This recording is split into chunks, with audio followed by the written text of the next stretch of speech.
Hello everyone, good evening. जैसे कि आपको पता है कि हम लोगों ने कंप्यूटर जो सब्जेक्ट है उसको हमने स्टार्ट किया लाइब्रेरी साइंस में। जो दो टॉपिक हमने दो यूनिट किया, फर्स्ट यूनिट और मैनेजमेंट का और बेसिक फंडामेंटल का। तो उसके बाद हम लोग कंप्यूटर इसलिए कर रहे हैं क्योंकि कंप्यूटर हमारा प्री और मेंस दोनों जगह है। तो हम लोग कंप्यूटर पहले कर लेंगे ताकि आने वाला EMRS का एग्ज़ाम है उसमें भी प्री में कंप्यूटर है, और KVS और NVS के भी प्री में कंप्यूटर है, और UGC में तो कंप्यूटर है ही। तो इसीलिए हम लोग पहले कंप्यूटर पोर्शन कर रहे हैं। तो आज का हमारा टॉपिक है CPU। जैसे कि आपको पता है, हम लोग ने प्रीवियस 2-3 लेक्चर में पहले हमने देखा था फंडामेंटल ऑफ कंप्यूटर, कंप्यूटर के टाइप देखे थे, कंप्यूटर कितने तरह का होता है, ये सब हमने डिस्कस किया था। उसके बाद हम लोगों ने कंप्यूटर आर्किटेक्चर देखा था। तो आर्किटेक्चर में हमने देखा था क्या, कि पूरा कंप्यूटर जो अंदर से बाहर से तो बहुत ऐसे क्लीन दिखता है, एक बॉडी मेटालिक बॉडी ऐसे दिखता है अगर हम लैपटॉप की बात कर रहे हैं या मोबाइल की बात कर रहे हैं ना। लेकिन अंदर अगर हम लोग देखते हैं तो उसमें कुछ हार्डवेयर होते हैं, कुछ सॉफ्टवेयर होते हैं। तो हार्डवेयर में हमने हमने देखा था कि मेमोरी यूनिट होता है, CPU होता है, रैम होता है, और आपका इनपुट डिवाइसेस होती है, आउटपुट डिवाइसेस या इनपुट यूनिट, आउटपुट यूनिट, और आपका ALU अरिथमेटिक लॉजिक यूनिट होता है। तो अब बात आती है कि एक-एक करके हमको सभी यूनिट के बारे में पढ़ना पड़ेगा, क्योंकि एग्ज़ाम में सभी जगह से क्वेश्चन आता है। तो इसी क्रम में हम लोग का आज का टॉपिक है CPU, सेंट्रल प्रोसेसिंग यूनिट। जैसे हमने कंप्यूटर आर्किटेक्चर में देखा था कि जब हम इनपुट यूनिट को कोई भी इनपुट प्रोवाइड कर रहे थे तो उस इनपुट को वो प्रोसेसर को भेजता था, यानी सेंट्रल प्रोसेसिंग यूनिट को भेजता था। सेंट्रल प्रोसेसिंग यूनिट उसको एग्जीक्यूट करता था, प्रोसेस करता था, फिर वो आउटपुट यूनिट को देता था। तो जो हमारा ब्रेन है कंप्यूटर का, जो कंप्यूटर का सेंट्रल बॉडी है, जो पूरे चीज़ों का एग्जीक्यूट करता है, पूरे कैलकुलेशन हो या कंपैरिजन हो या कोई और ऑपरेशन हो, सारा रिस्पॉन्सिबिलिटी CPU का होता है। और CPU जो होता है ये कंप्यूटर का ब्रेन होता है। तो यही जो आज का हमारा टॉपिक है, ये सबसे कंप्यूटर के सबसे इम्पोर्टेंट टॉपिक के बारे में हम लोग आज डिस्कस कर रहे हैं। देखिए, ये वीडियो आपके सभी कॉम्पिटिटिव एग्जाम के लिए इम्पोर्टेंट होगा। इसके बाद हम लोग इसमें MCQs भी इस टॉपिक पे करेंगे। तो कुछ की पॉइंट मैं लिख देता हूँ ताकि आपको विजिबिलिटी, जैसे बाइलिंगुअल लोगों को थोड़ा दिक्कत हो जाता है अगर मैं हिंदी में बोल रहा हूँ, और जैसे जम्मू कश्मीर या साउथ के जो बच्चे होते हैं उनको इंग्लिश समझ में आती है, हिंदी उतना अच्छा से नहीं आता है, फिर भी यहाँ बोर्ड पे लिखा रहता है तो उनको पढ़ के वो चीज़ों को समझ लेते हैं। तो देखिए, सबसे पहला बात, CPU का काम क्या है। देखिए, CPU का कंप्यूटर में मेन काम होता है चीज़ों को एग्जीक्यूट करना। जो भी कमांड दिया गया, जो भी इंस्ट्रक्शन दिया गया, उसके अकॉर्डिंग परफॉर्म करना, एग्जीक्यूट करना। जैसे अगर हमने कंप्यूटर को ये कहा कि आप 2+2 कीजिए, तो ये हमने इनपुट दिया, ये इनपुट आपको CPU को जाता है। CPU क्या करता है, उसको एग्जीक्यूट करता है और 2+2 को ऐड करके हमें 4 प्रोवाइड करता है। या कोई हमने और भी दूसरे दूसरे कमांड देते हैं। अगर हम लोग लार्ज स्केल पे देखें तो बहुत सारे काम होते हैं कंप्यूटर का, जैसे वेदर फोरकास्टिंग, रडार कंट्रोलिंग या वीडियो एडिटिंग, बहुत तरह का काम है। तो ये सभी आपका CPU के हेल्प से किया जाता है। तो वहीं मैंने लिखा है कि इस perform all calculation and process instruction, यानी कि जितने भी कैलकुलेशन या जितने भी कमांड हम लोग देंगे, उस चीज इंस्ट्रक्शन देंगे, उसको एग्जीक्यूट करना या कैलकुलेशन करना, ये सभी CPU का काम होता है। इसको हम लोग ब्रेन ऑफ द कंप्यूटर बोलते हैं। अगर आपसे कभी एग्जाम में पूछा जाए कि ब्रेन ऑफ द कंप्यूटर किसको बोलेंगे, तो CPU को बोलेंगे, यानी सेंट्रल प्रोसेसिंग यूनिट को बोलेंगे। अब बात करते हैं CPU के स्पीड के बारे में, इसकी स्पीड कैसे गणना होती है। तो देखिए, instruction rate of the processor या CPU मेजर जो होता है, मतलब कि जो CPU का स्पीड मेजरमेंट होता है, वो होता है KIPS और MIPS में। ये पहले का था, अभी इसको हर्ट्स या मेगा हर्ट्स में इसका स्पीड को मेजर किया जाता है। जैसे अभी आप जाइएगा कंप्यूटर खरीदने तो आपसे बोला जाएगा कि 8 GB रैम है, 512 GB SSD एक्सटर्नल मेमोरी है, और आपका जो प्रोसेसर है वो इतना मेगाहर्ट्ज़ का प्रोसेसर है। तो कुछ आपको मेगाहर्ट्ज़ के रूप में बताया जाता है। तो वही इसकी फ्रीक्वेंसी है। जितना ज़्यादा मेगाहर्ट्ज़ होगा कंप्यूटर का, अगर आपका प्रोसेसर गीगाहर्ट्ज़ में है, उसकी गीगाहर्ट्ज़ या मेगाहर्ट्ज़ में है, वो जितना ज़्यादा मेगाहर्ट्ज़ में होगा, इसका मतलब उसकी स्पीड उतनी हाई होगी प्रोसेसर की, यानी कोई भी काम करने में आप तुरंत उसको कर पाएंगे। जैसे एग्जांपल के तौर पे मेरे पास पहले i3 कंप्यूटर था, अभी मेरे पास i5 है। तो पहले अगर मैं किसी वीडियो को अगर एडिट करता था, अब तो हालांकि वीडियो एडिटिंग नहीं करता हूँ, जैसे लाइव पढ़ाता हूँ यही अपलोड कर देता हूँ। पहले रिकॉर्डिंग करते थे लोग तो थोड़ा सा वीडियो एडिटिंग करना पड़ता था, लोगो वगैरह लगाता था, अब वो सब नहीं लगाता हूँ मैं। तो वीडियो एडिटिंग पहले मैं करता था, तो जो वीडियो हाफ आवर का वीडियो अगर है तो उसको 1 घंटा लगता था, लेकिन i5 में अब उसको हम लोग 15 मिनट में एडिट कर पाते हैं। ये पॉसिबल तभी है जब हमारी माइक्रो प्रोसेसर यानी CPU, सेंट्रल प्रोसेसिंग यूनिट का जो स्पीड है वो अब हाई हो गया है। तो देखिए यहाँ पे 2-3 बातें हैं, अगर आपसे कभी इसका फुल फॉर्म पूछा जाए KIPS और MIPS, तो KIPS का फुल फॉर्म होता है किलो इंस्ट्रक्शन पर सेकेंड।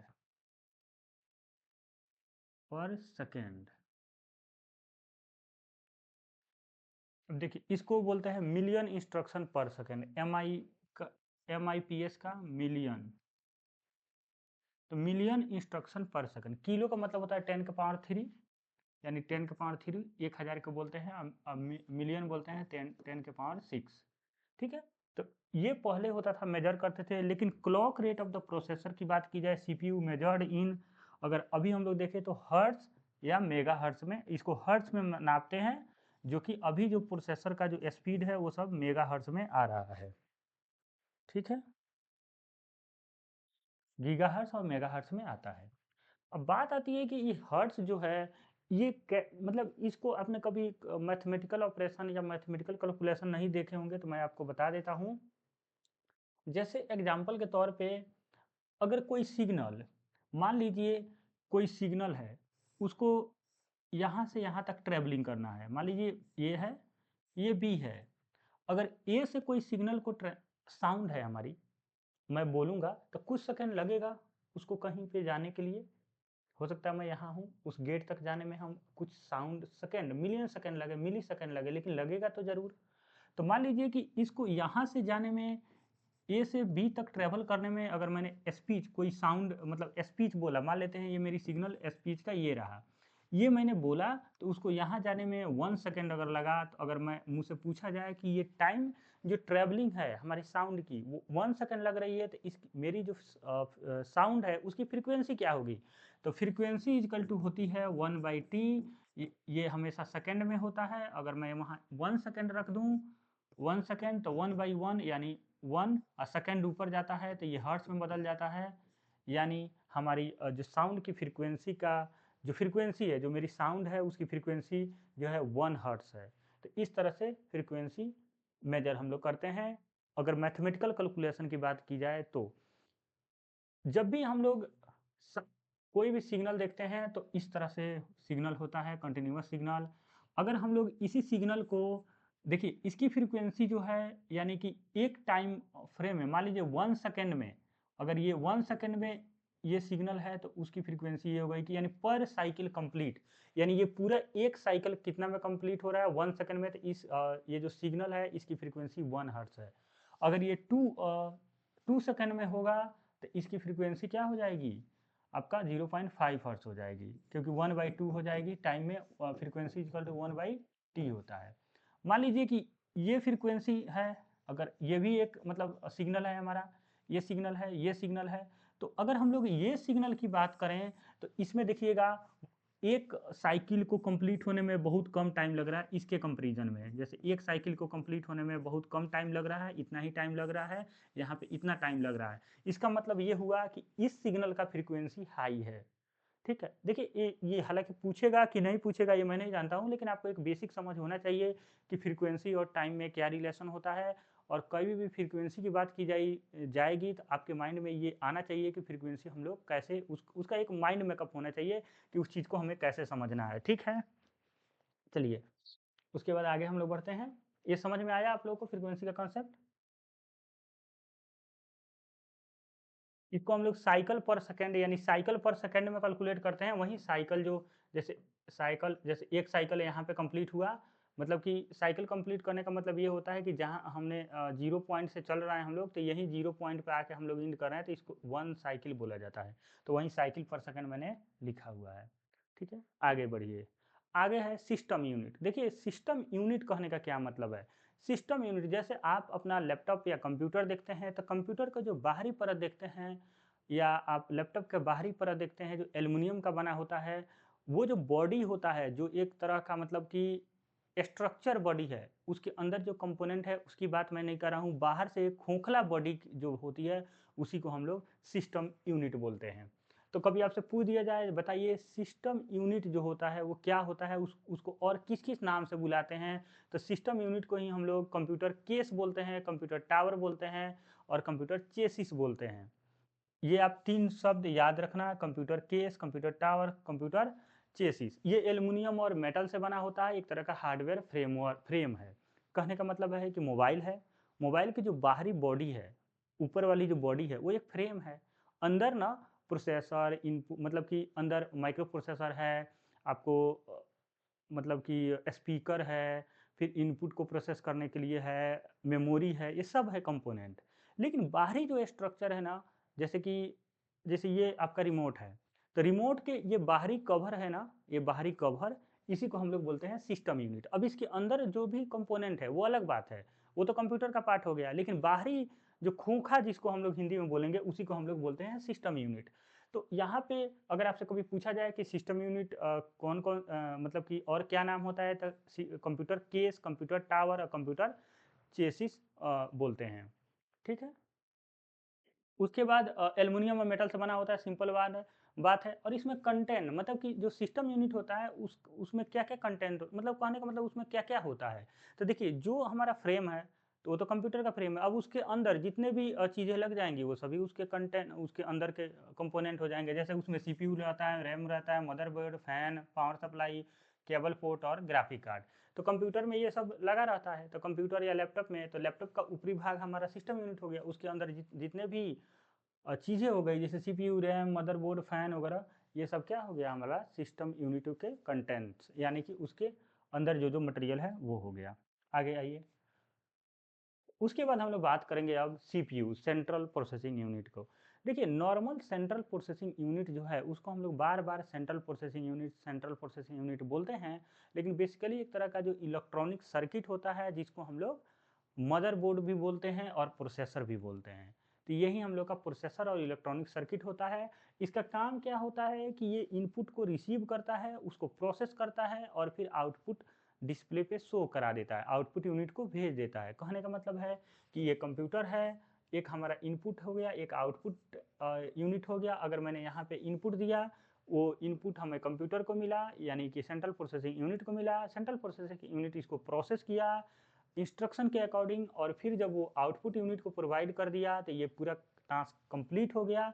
तो बेसिकली सेंट्रल प्रोसेसिंग यूनिट का काम है उसको एग्जीक्यूट करना, उसको जो भी इंस्ट्रक्शन मिला है उसको प्रोसेस करना, एग्जीक्यूट करना। तो ये बात समझ में आई आपको। नेक्स्ट पॉइंट की बात करते हैं। 3 मेन कंपोनेंट होता है आपका जो सीपीयू होता है, उसके 3 मेन कंपोनेंट होते हैं। एक होता है कंट्रोल यूनिट, दूसरा होता है एएलयू और तीसरा होता है मेमोरी यूनिट।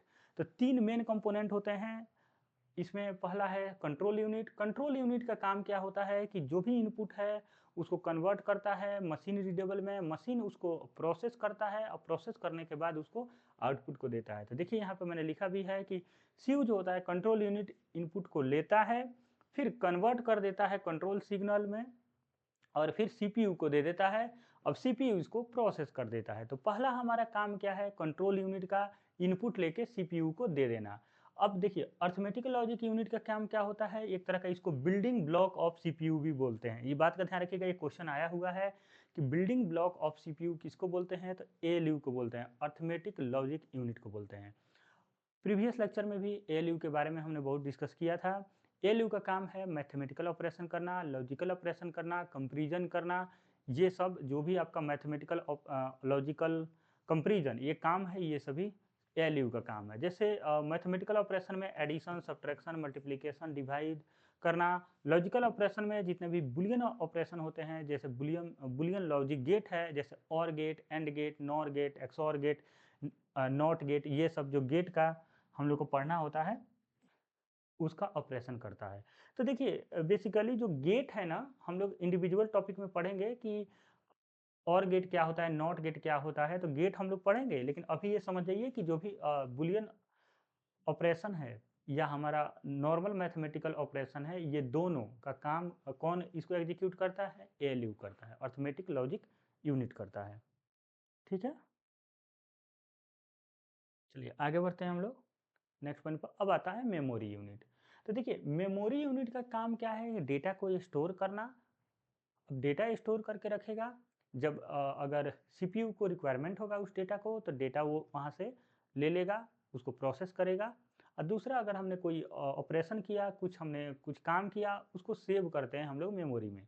तो सिंपल मेमोरी, जैसे मेमोरी के तौर पे हम लोग इसको मेमोरी यूनिट को हम लोग रजिस्टर के नाम से भी जानते हैं, क्योंकि रजिस्टर एक छोटा मेमोरी होता है लेकिन ये महंगा मेमोरी होता है, इसकी कैपेसिटी कम होती है।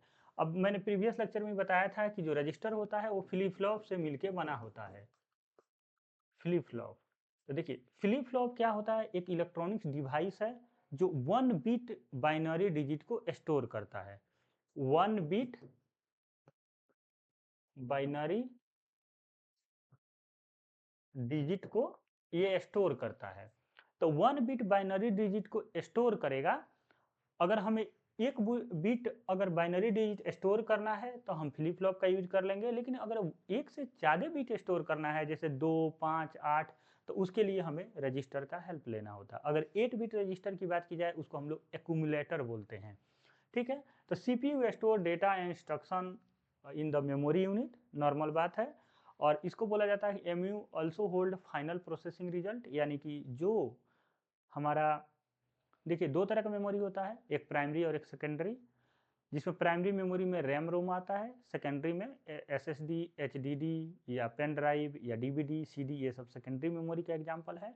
तो अगर मान लीजिए कि कोई सीपीयू है, उसने कुछ प्रोसेस किया, तो प्रोसेस करने के बाद जो आउटपुट शो हो रहा है उसको होल्ड करना, अगर मेमोरी नहीं रहेगा तो वो होल्ड नहीं कर पाएगा, मतलब तुरंत आउटपुट जनरेट होगा और वो ब्लैंक हो जाएगा, खत्म हो जाएगा। तो मेमोरी चाहिए जो उसको होल्ड करके रखे। तो आप देखेंगे कि इट्स ऑल्सो मतलब कि फाइनल प्रोसेसिंग रिजल्ट को भी होल्ड करके रखना इसका रिस्पॉन्सिबिलिटी होता है। Also known as register memory, इसको हम लोग रजिस्टर मेमोरी के नाम से भी जानते हैं।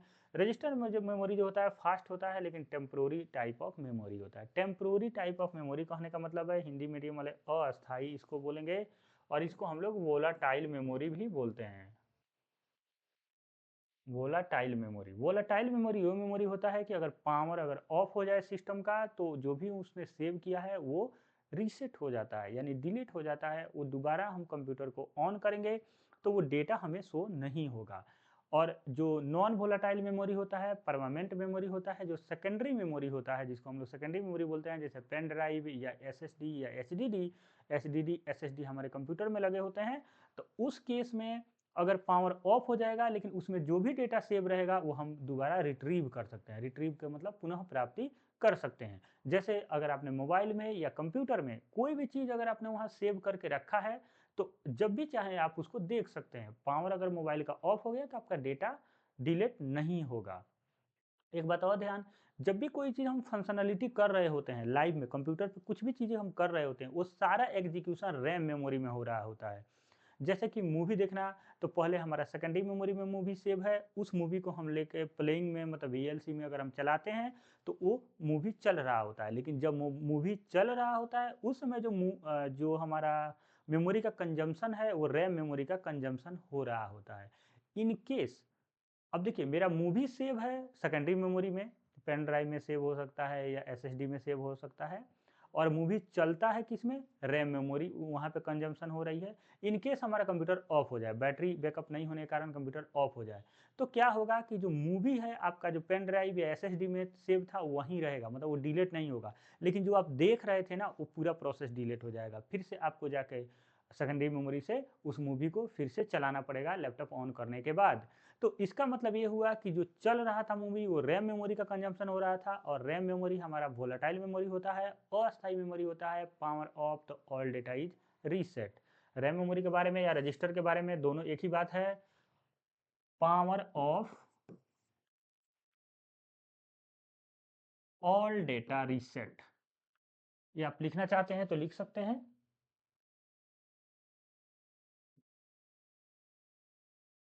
All data are reset.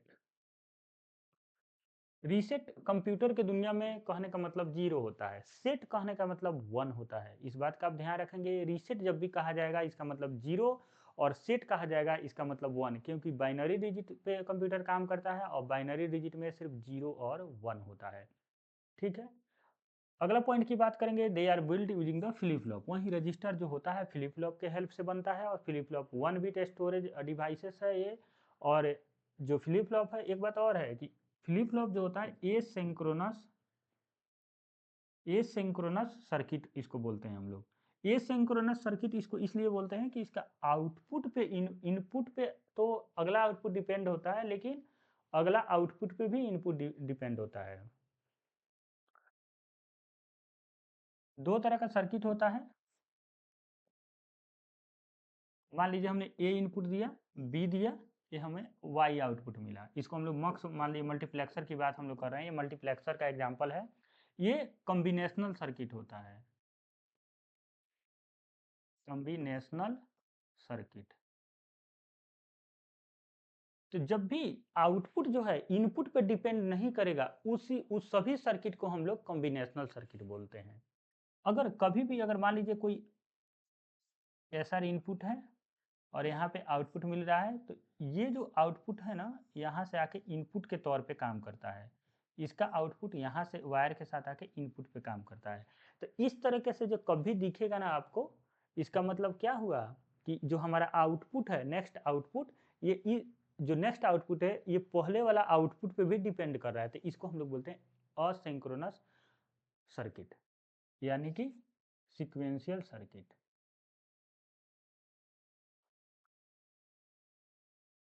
ठीक है, चलिए नेक्स्ट पॉइंट। ये समझ में आया आप लोगों को? कोई डाउट है बताइए। श्वेता, स्नेहल, कोई डाउट है? ये समझ में आया आपको ये पॉइंट सभी?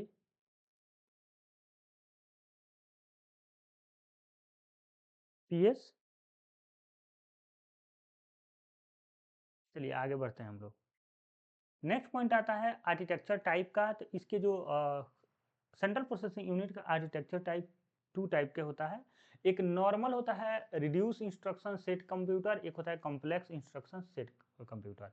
जो कॉम्प्लेक्स है ये लेटेस्ट है, और रिड्यूस इंस्ट्रक्शन सेट कंप्यूटर जो है ये ओल्ड वर्जन है। बस इसमें कभी क्वेश्चन पूछा नहीं गया है, लेकिन कभी हमको लगता है ना कि आप लोगों को ना फुल फॉर्म पूछ लिया जाएगा कि RISC-IS का फुल फॉर्म बताइए।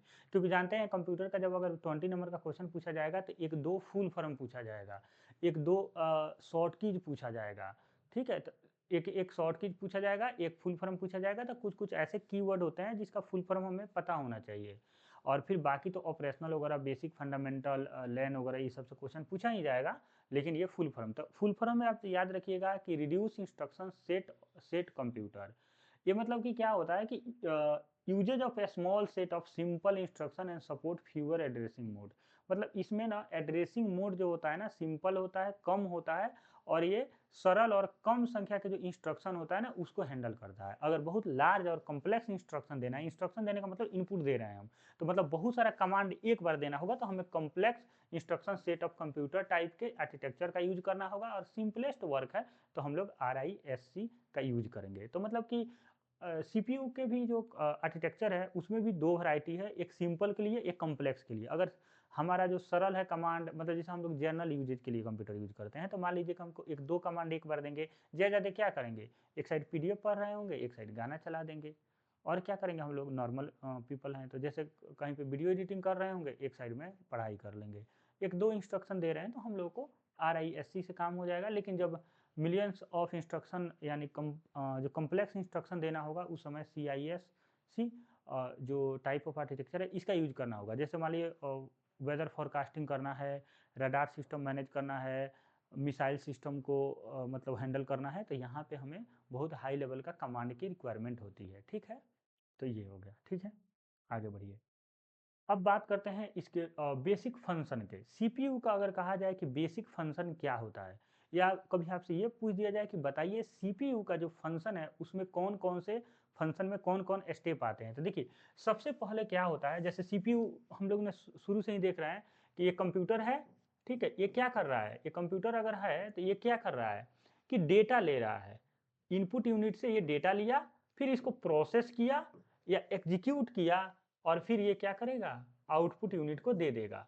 तो यहाँ पे क्या होता है कि कुछ प्रोसेस होता है, वो प्रोसेस समझिएगा थोड़ा अच्छे से, ताकि आपको जीवन में सब कुछ मतलब कभी भी ये भूले नहीं। देखिए, जब भी कंप्यूटर इनपुट लेता है ना, उसको हम लोग फेच बोलते हैं, फेचिंग बोलते हैं। ये कंप्यूटर दुनिया की मतलब लैंग्वेज है, फेच करना। फेच मतलब हुआ इनपुट लेना। तो मान लीजिए कि ये कंप्यूटर है, ठीक है?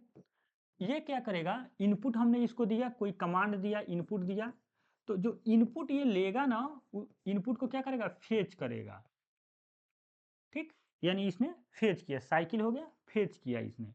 फेच कहने का मतलब हो गया इनपुट इसने लिया। अब इनपुट तो कंप्यूटर के लैंग्वेज में नहीं है, कंप्यूटर तो सिर्फ बाइनरी नंबर सिस्टम को समझता है। वो तो जैसा मैं बोल रहा हूँ, तो बोल रहा हूँ, ये तो एक तरह के कंटिन्यूअस सिग्नल है, ये तो बाइनरी नहीं है, 0 1 के फॉर्म में नहीं है। तो इस जो फेचिंग डेटा है, इसको क्या करेगा, ये डिकोड करेगा। डिकोड करेगा, डिकोड करने का मतलब है इसको अपने फॉर्म में, मशीन रीडेबल के फॉर्म में, ये मशीन रीडेबल, मशीन रीडेबल के फॉर्म में इसको कन्वर्ट करेगा, यानी बाइनरी डिजिट में कन्वर्ट करेगा। फिर यहाँ सीपीयू होगा, प्रोसेसर होगा, जो इसको एग्जीक्यूट करेगा। एग्जीक्यूट करना मतलब इसको जो भी इंस्ट्रक्शन है उसको कंप्लीट करना, मतलब उस टास्क को पूरा करना। तो इसको क्या करेगा, एग्जीक्यूट करेगा। फिर जो कंप्यूटर ने एग्जीक्यूट किया, एग्जीक्यूट हो गया, ये सीपीयू का काम कंप्लीट हो गया। सीपीयू का काम यहीं तक है। अब क्या करेगा, मेमोरी यूनिट जो होगा उसको दे देगा कि भैया आप इसको स्टोर कर लो। अब इसने दे दिया, आउटपुट पे क्या हो जाएगा, शो हो जाएगा। तो सीपीयू का मेन काम है फेचिंग करना, डिकोड करना, एग्जीक्यूट करना। तो ये 3 काम सीपीयू का हो गया। कहीं कहीं पे ऑप्शन में स्टोर का भी ऑप्शन रहता है। अगर इन केस स्टोर ऑप्शन में नहीं है तो ये तीनों आंसर सही हो जाएगा। लेकिन कुछ आईबीपीएस वगैरह के एग्जाम में स्टोर मतलब कि ये दे दिया गया था, नॉन ऑफ दीज ऑप्शन में ही नहीं था, दे दिया गया था ऑल 4 आर करेक्ट, या 1 और 4 करेक्ट, 1 और 2 करेक्ट, कहीं ऐसा नहीं लिखा हुआ था 1 2 3 करेक्ट। तो इस केस में हम लोग चारों को सही मानेंगे। नहीं तो हमारा काम सीपीयू का मेन काम यही होता है, चीज़ों को एग्जीक्यूट करना, जो भी इंस्ट्रक्शन है उसको एग्जीक्यूट करना। तो पहले डेटा को फेच करेगा, फिर उसको डिकोड करेगा, फिर जाके कंट्रोल यूनिट इसको डिकोड कर लेगा और वो सीपीयू के पास जाएगा, सीपीयू उसको एग्जीक्यूट कर देगा, उस काम को डन कर देगा। तो यही साइकिल होता है, फेच करना, डिकोड करना, एग्जीक्यूट करना। ये समझ में आया आपको? उसके बाद बात आता है कि जो प्रोसेसर होता है, उसमें हम लोगों ने देखे हैं, जब कंप्यूटर खरीदने जाइएगा तो बोलते हैं लोग कि भैया डुअल कोर है, i5 है, i7 है, इस तरह से प्रोसेसर का मतलब नाम लिया जाता है। तो देखिए, इसमें कोर का जो बात किया जाता है, इसमें 2 कोर, डुअल कोर जिसको बोलते हैं, 4 core, quad core, hexa core, octa core. तो अभी तक के जो प्रोसेसर है उसमें ऑक्टा कोर तक डेवलपमेंट हुए हैं, ऑक्टा कोर तक डेवलपमेंट हुए हैं। यानी कि 8 कोर का कंप्यूटर होता है, प्रोसेसर 2 कोर होता है जिसको डुअल, 4 कोर क्वाड और 6 हेक्सा और 8 को ऑक्टा कोर बोला जाता है। तो ये बस ध्यान रखना है आपको। उसके बाद जो सेंट्रल प्रोसेसिंग यूनिट है, इसी का एक डेवलपमेंट जब जैसे जैसे समय के साथ हुआ, तो एक ही कॉम्पैक्ट चिप में ये प्रोसेसर बनने लग गए, जिसको हम लोगों ने माइक्रो प्रोसेसर बोला। तो अब हम लोग देखेंगे माइक्रो प्रोसेसर को। तो देखिए, माइक्रो प्रोसेसर जो होता है, ये ना latest form of the CPU है। मतलब प्रोसेसर और सीपीयू, सेंट्रल प्रोसेसिंग यूनिट या सीपीयू की बात करें, तो ये लेटेस्ट फॉर्म है माइक्रो प्रोसेसर। एक आता है माइक्रो कंट्रोलर। तो देखिए, माइक्रो कंट्रोलर और माइक्रो प्रोसेसर में क्या अंतर है, ये दोनों में थोड़ा सा अंतर पढ़िएगा, क्योंकि माइक्रो कंट्रोलर हमारे सिलेबस में है नहीं, इसलिए माइक्रो कंट्रोलर हम लोग नहीं पढ़ेंगे। लेकिन देखिए अंतर क्या है ये समझिए। देखिए, जैसे हमारा प्रोसेसर है, प्रोसेसर है, तो प्रोसेसर को अगर हमने कोई कमांड दिया, तो ये उसको एग्जीक्यूट करेगा। एग्जीक्यूट करके ये जो एक्सटर्नल हमारा मेमोरी होगा उसको दे देगा, वो सेव कर लेगा। तो इसका सिर्फ काम, जो माइक्रो प्रोसेसर का काम है, सिर्फ एग्जीक्यूट करना। सीपीयू का जो काम है, सेंट्रल प्रोसेसिंग यूनिट का, ये काम है। लेकिन माइक्रो कंट्रोलर के केस में अगर हम लोग बात करें, माइक्रो कंट्रोलर, तो देखिए ये माइक्रो प्रोसेसर और प्लस मेमोरी, माइक्रो प्रोसेसर और मेमोरी दोनों से मिलके बना होता है माइक्रो कंट्रोलर। यानी माइक्रो कंट्रोलर में यानी माइक्रो प्रोसेसर में अगर हम मेमोरी को इंक्लूड कर दें तो ये माइक्रो कंट्रोलर का रूप ले लेता है। अब कहेंगे कि माइक्रो कंट्रोलर, कंट्रोलर शब्द आ रहा है, इसका क्या मीनिंग है? देखिए, माइक्रो प्रोसेसर जब सभी काम को ऑटोमेटिक कंट्रोल करने लग जाए तो उस केस में वो माइक्रो प्रोसेसर माइक्रो कंट्रोलर में बदल जाता है। लेकिन ये ऑटोमेटिक कंट्रोल कैसे कर पाएगा? तभी कर पाएगा ना जब इसके पास याददाश्त होगा। अगर मान लीजिए कि कोई ट्रेन है, आज आपने सुना होगा कि ड्राइवरलेस ट्रेन, चाहे ड्राइवरलेस कार। तो जो हमारा कार है, अगर उसमें ड्राइवर है तो हम उसको जो भी हम इंस्ट्रक्शन दे रहे हैं उसके अकॉर्डिंग वो चल रहा है। वो जैसे-जैसे इंस्ट्रक्शन दे रहे हैं वैसे-वैसे प्रोसेस कर रहा है, वैसे-वैसे वो चल रहा है। लेकिन ड्राइवरलेस हो जाना मतलब हम कोई इंस्ट्रक्शन ही नहीं दे रहे हैं। अब वो बस उसको बस बोल दिया हमको यहाँ जाना है, अब तो हम हैंडल नहीं कर रहे हैं, गियर नहीं दबा रहे हैं, ब्रेक नहीं दबा रहे हैं। तो इसका मतलब क्या हो गया कि उसके पास याददाश्त है कि ये चीज़ टाइप का चीज़ दिखेगा तो हमको रुक जाना है। अगर रेड लाइट दिखेगा तो रुक जाना है। अगर कोई व्यक्ति दिखेगा तो रुक जाना है। या जहाँ पे ये सेट किया हुआ है व्यक्ति है कि कहाँ तक जाना है, वहाँ तक हम पहुँच गए अपने जीपीएस मतलब जीपीएस से वो अपना ट्रैकिंग करता है डिस्टेंस को। अगर वहाँ तक हम पहुँच गए तो हमें रुक जाना है। तो ये सभी प्रोग्राम उसके अंदर इनबिल्ड हो जाएगा और ये प्रोग्राम इनबिल्ड होगा और मैन्युफैक्चरिंग के समय और ये जब इनबिल्ड होगा तो इसका मतलब वहाँ पे मेमोरी भी इन्वॉल्व होगी, मतलब कि याददाश्त भी इन्वॉल्व होगी, ताकि जब भी ऐसा-ऐसा फंक्शनैलिटी आएगा वो बार-बार उसी टास्क को रिपीट करेगा। तो इसका मतलब माइक्रो प्रोसेसर जो था हर चीज़ को एग्जीक्यूट कर रहा था, उसमें हमने मेमोरी डाल दिया और मेमोरी डाल देने से वो कार जो था वो सेल्फ कंट्रोलिंग में चला गया। वो हर चीज़ कंट्रोल करने लगा। ये चीज़ रोबोट पे भी अप्लाई होगा। रोबोट का क्या है कि हमने उसको एक प्रोग्राम दे दिया, वो प्रोग्राम उसमें फिट कर दिया, जब भी उसका बटन दबाएँगे, वो अगर वो आर्मी वाला है तो उसको जो भी इंस्ट्रक्शन देंगे कि जब भी दुश्मन दिखेगा, इस तरह का ड्रेस दिखेगा, फायरिंग करना है, तो वो फायरिंग करेगा।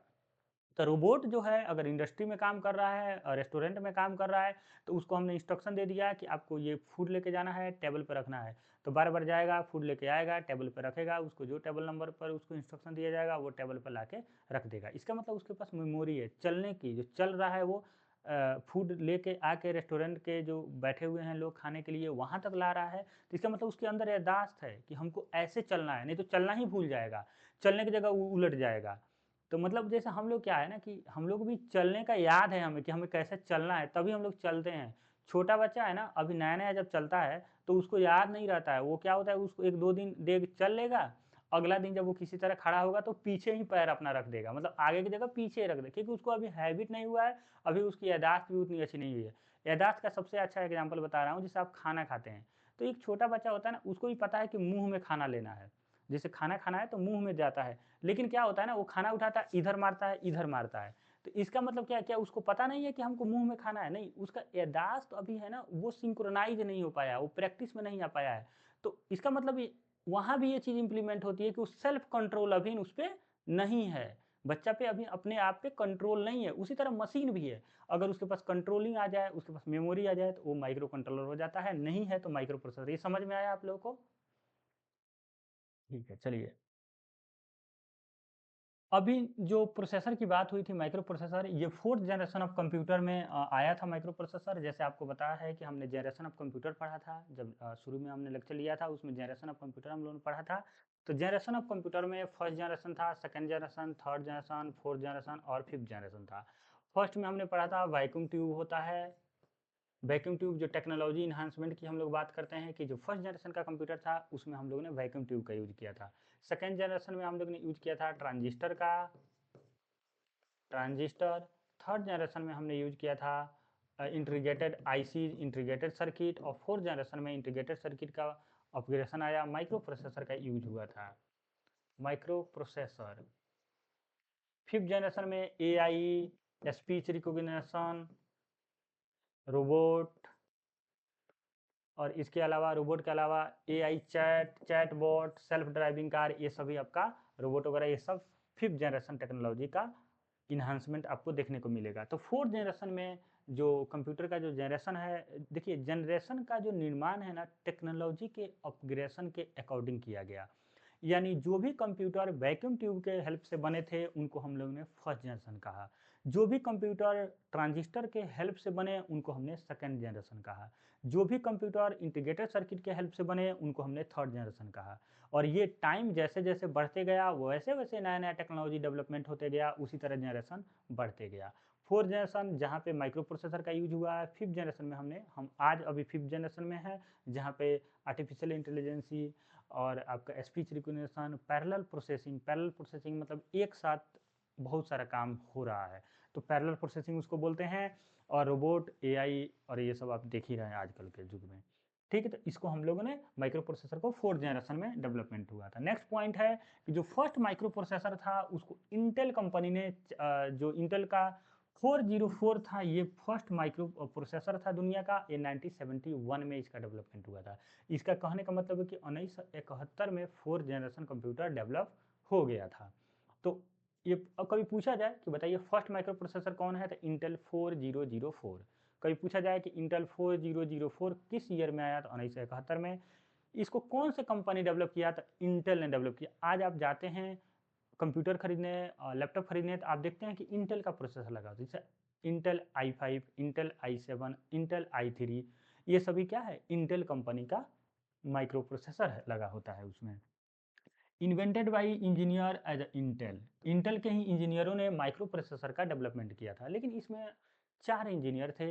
एक इंजीनियर का नाम आप जरूर याद रखिएगा, अगर चारों याद हो जाते हैं तो बहुत अच्छी बात है, नहीं याद होता है तो इनका नाम फेडरिको फैडिंग, एफ याद रखिएगा माइक्रो प्रोसेसर, फेडरिको फैगिन ये याद रखिएगा। मार्सियन टेडाहॉफ और स्टेनले मेजर और मस्तोशी सीमा, ये 4 नाम है। ये चारों साइंटिस्ट ने मिलकर इंटेल कंपनी के ये मतलब वहाँ पे इंजीनियर थे। इन लोगों ने माइक्रो प्रोसेसर का डेवलपमेंट किया था। इसमें सबसे बड़ा कंट्रीब्यूशन था फेडरिको फैगिन का। और कई बार जब पूछा जाता है कि माइक्रो प्रोसेसर का डेवलपमेंट कौन से साइंटिस्ट किया, और मान लीजिए ऑप्शन में ये चारों आ जाए, नॉन ऑफ दीज आए ही नहीं, अब एक ही ऑप्शन चूज करना है तो फर्स्ट वाला ऑप्शन चूज कर लेंगे। लेकिन ऐसा नहीं पूछा जाता है, और 3 नाम अलग अलग दिए जाते हैं, ये नाम दिया जाता है। एग्जाम्पल ऑफ सीपीयू में इंटेल, जैसे सीपीयू यानी सेंट्रल प्रोसेसिंग यूनिट बोले या माइक्रो प्रोसेसर बोला जाए, तो इसी का लेटेस्ट वर्जन है। तो Intel i3, i5, i7, Ryzen का भी आजकल प्रोसेसर राइजन 5 राइजन 7 आ गया है। एप्पल में M1 M2 माइक्रो प्रोसेसर है। तो कोई पूछ दिया जाए कि बताइए राइजन क्या है, तो एक तरह का माइक्रो प्रोसेसर है। इंटेल क्या है, इंटेल i5 i3 सब क्या, इंटेल ऐसे पूछ दिया जाए इंटेल क्या है, तो इंटेल एक कंपनी है। लेकिन इंटेल i3 i5 i7 क्या है, ये माइक्रो प्रोसेसर है। एप्पल अगर पूछा जाए तो एप्पल एक कंपनी है, लेकिन एप्पल M1 M2 क्या है, एक तरह का प्रोसेसर है। ठीक है, यहाँ तक समझ में आया, आगे बढ़ जाए हम लोग। आप लोग जवाब ही नहीं देते हैं कुछ भी।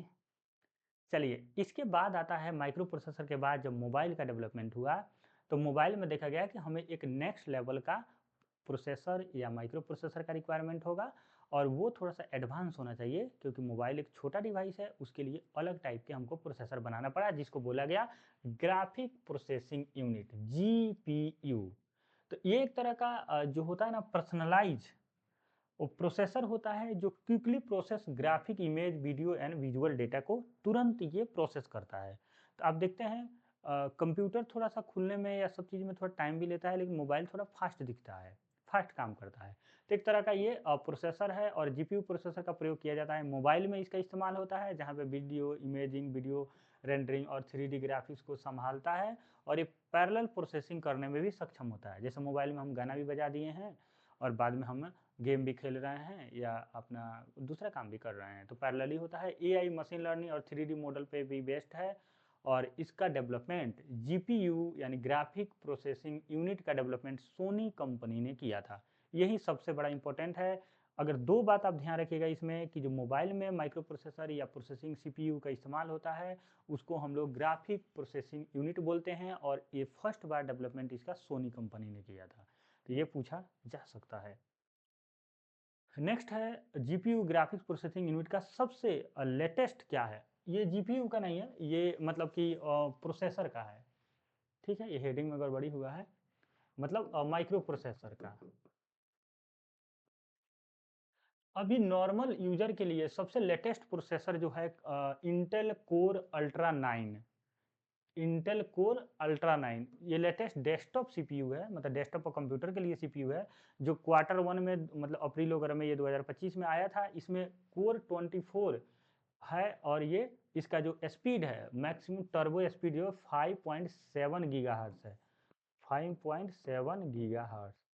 और इसमें कैचे मेमोरी के बारे में, कैसे मेमोरी इसको पढ़ते हैं, कैसे मेमोरी 36 MB है, मतलब मेगाबाइट, ये मेगाबाइट इसको बोलते हैं। मेमोरी यूनिट हम लोग देख लेंगे, मेमोरी यूनिट हम लोग नहीं पढ़े हैं ना अभी, ठीक है देख लेंगे मेमोरी यूनिट। तो मेमोरी यूनिट जैसे कि मेमोरी यूनिट थोड़ा सा बता ही देता हूँ। जैसे एक बीट जो होता है, एक डिजिट उसको बीट बोलते हैं, 8 बीट मिलके एक बाइट का निर्माण करते हैं, और 10 से 24 बीट मिलकर एक किलोबाइट का यानी किलोबाइट यानी केबी का निर्माण करते हैं। 10 से 24 केबी मिलके एक एमबी का मेगाबाइट का निर्माण करते हैं। 10 से 24 एमबी यानी मेगाबाइट को जब मिलते हैं तो एक जीबी का निर्माण होता है। 10 से 24 जीबी जब मिलते हैं तो 1 टेराबाइट का निर्माण होता है। ठीक है, इतना अभी याद रखिए, बाद में और हम लोग जब मेमोरी यूनिट पढ़ेंगे तो देख लेंगे। 1 बिट और 4 बिट मिलेंगे ना, अगर 4 बिट इक्वल टू क्या बोलते हैं, एक निब्बल, निब्बल NIBBLE निब्बल। तो एक बिट, एक डिजिट बीट हो गया, 0 हो सकता है, 1 हो सकता है। 8 बिट को कंबाइन करेंगे तो बाइट में बदल जाता है, यानी 4 बिट को कंबाइन करेंगे तो 1 निब्बल कहा जाता है। 10 से 24 बिट 1 केबी के बराबर होता है, 10 से 24 केबी 1 एमबी के बराबर होता है, 10 से 24 एमबी 1 जीबी के बराबर होता है, और 10 से 24 जीबी 1 टेराबाइट के बराबर होता है। तो जब आप कंप्यूटर खरीदने जाते हैं तो बोलते हैं लोग कि 512 जीबी रैम है, मतलब SSD है, 512 जीबी SSD भी है, कहेंगे कि 8 जीबी रैम है, 8 जीबी रैम है। 8 जीबी रैम कहने का मतलब जो 8 जीबी रैम, ये रैम का संख्या होती है, यानी कि आपके कंप्यूटर में 8 जीबी रैम का मेमोरी है, इंटरनल प्राइमरी मेमोरी, और 512 या 1 टेराबाइट एक्सटर्नल मेमोरी की बात वो लोग बोलते हैं। जब आप खरीदने जाइएगा तो ऐसे वो लोग भाषा का प्रयोग करते हैं। तो यहाँ तक कोई डाउट है तो आप पूछ लीजिए हमसे।